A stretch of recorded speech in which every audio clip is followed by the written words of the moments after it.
Praise the Lord. இந்த நல்ல அருமையான காலை நேரத்துக்காக கர்த்தருக்கு நன்றி சொல்லுகிறேன்.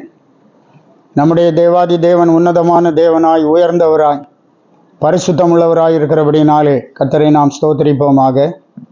அவர் சர்வ வல்லமையுள்ளவர். பெரிய காரியங்களை அவர் நமக்காக செய்கிற தேவனாய் இருக்கிறார். இந்த காலை நேரத்திலே நாம் தியானிக்கும்படியாக கொரிந்தியருக்கு எழுதப்பட்டதான 2வது நிருபம் 11வது அதிகாரம் 7வது வசனம். நீங்கள் உயர்த்தப்படும்படி நான் என்னைத்தானே தாழ்த்தி தேவனுடைய சுவிசேஷத்தை இலவசமாய் உங்களுக்கு பிரசங்கித்ததினால் குற்றம் செய்தேனோ? இது அப்போஸ்தலனாகிய பவுலுடைய வார்த்தைகள் என்று பார்க்கிறோம்.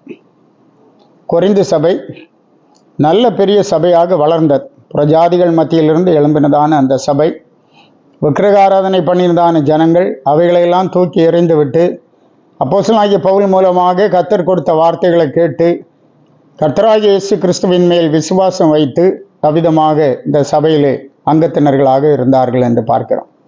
மிகவும் விசேஷமான ஒரு சபை. ஆனால் காலப்போக்கிலே அந்த சபையிலே கள்ள போதகர்களும் கள்ள தீர்க்கதரிசிகளும் நுழைந்து தவறான உபதேசங்களை கொடுத்து அந்த சபையை ஸ்தாபித்த பவுலை குறித்தும் பவுலுடைய அந்த அப்போஸ்தல அபிஷேகத்தை குறித்தும் பற்பல விதமான அவதூறான காரியங்களை பேசி ஜனங்களை பவுலை விட்டு விலக செய்தார்கள் என்று பார்க்கிறோம்.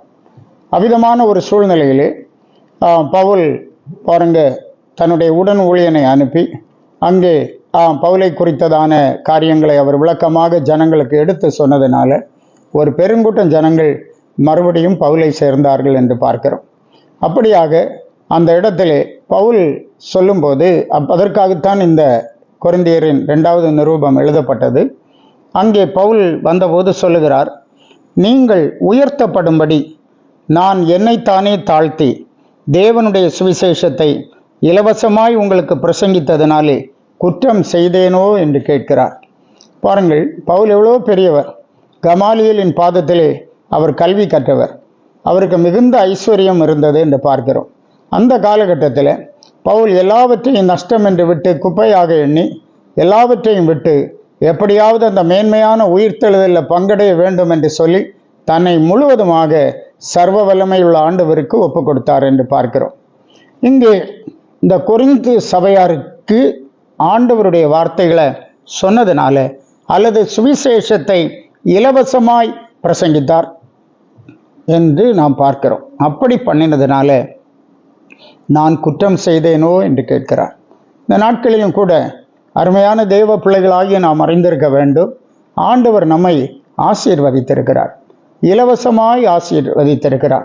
பவுலுடைய கூற்று என்னவென்றால், பாருங்க, சுவிசேஷத்தை இலவசமாய் கொடுக்க வேண்டும், சுவிசேஷத்தை ஜனங்களுக்கு இலவசமாய் கொடுக்க வேண்டும் என்பதுதான் என்று பார்க்கிறோம். ரோமருக்கு எழுதப்பட்ட நிருபம் 3ஆம் அதிகாரம் 24வது வசனத்திலே அவர் சொல்லுகிறார், இலவசமாய் அவருடைய கிருபையினாலே கிறிஸ்து இயேசுவின் மேல் உள்ள மீட்பை கொண்டு நீதிமான்களாக்கப்படுகிறார்கள். யார் யார் இந்த சுவிசேஷத்திற்கு செவிசாய்க்கிறார்களோ அவர்கள் எல்லாரும் இலவசமாய் அவருடைய கிருபையினாலே கிறிஸ்து இயேசுவில் உள்ள மீட்பை கொண்டு அவர்கள் தேவனுக்கு முன்பாக நீதிமான்கள் ஆக்கப்படுகிறார்கள் என்று பார்க்கிறோம். ஆகவே நாம் சுவிசேஷத்தின் வார்த்தைகளை விசுவாசிக்க வேண்டும், சுவிசேஷத்தை நம்ப வேண்டும், சுவிசேஷத்தில் சொல்லப்படுகிற வேத வார்த்தைகளை கை கொண்டு ஆண்டவருக்கு பிரியமாய் நாம் வாழுகிறவர்களாக இருக்க வேண்டும்.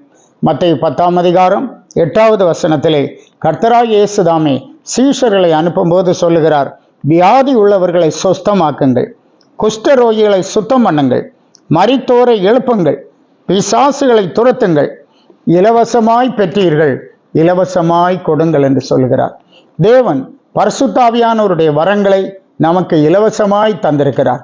அதை நாம் ஜனங்களுக்கு இலவசமாய் கொடுக்க வேண்டும். சுவிசேஷத்தை செலவில்லாமல் ஸ்தாபிப்பதே என் பலன் என்கிற பவுலின் கூற்றின்படி இந்த நாட்களில் நாமும் கூட கர்த்தருடைய வேலையை இலவசமாய் நாம் செய்வோம். இலவசமாய் ஜனங்களுக்கு கர்த்தருடைய ஆசீர்வாதங்களை எடுத்து சொல்லுவோம். கர்த்தர் நம்மை நடத்துவார், நம்மை ஆசீர்வதிப்பார், முடிவிலே பரலோக ராஜ்யத்தில் நம்மை தம்மோடு வைத்துக் கொள்வார் என்று பார்க்கிறோம். இந்த காலை நேரத்தில் அதற்கான முயற்சிகளை நம்முடைய வாழ்க்கையில் எடுத்து ஆண்டவருடைய அன்பிலே நிலைத்திருப்போம். ஆண்டவர் நம்மை ஆசீர்வதிப்பாராக. ஜெபிப்போம். சர்வ வல்லமையும் மிகுந்த கிருபையும் உள்ள எங்கள் பரிசுத்த பிதாவே, உம்மை நாங்கள் துதிக்கிறோம். இந்த அதிகாலை நேரத்திலே உம்முடைய பரிசுத்த நாமத்தை உயர்த்தும்படியான பாக்கியத்தை எங்களுக்கு கொடுத்தீரப்பா. உம்முடைய அன்பு விலையேறப்பெற்றதாக இருக்கிறது. உம்முடைய இரக்கங்கள் மிகவும் நல்லவைகளாக இருக்கிறது. இந்த காலை வேளையிலும் உம்முடைய பிள்ளைகளை விசேஷமாய் கர்த்தர் ஆசீர்வதியும்.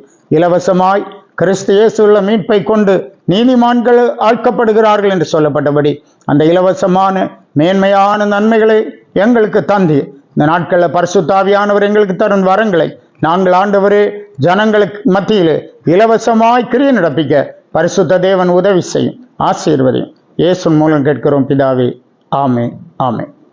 God bless you.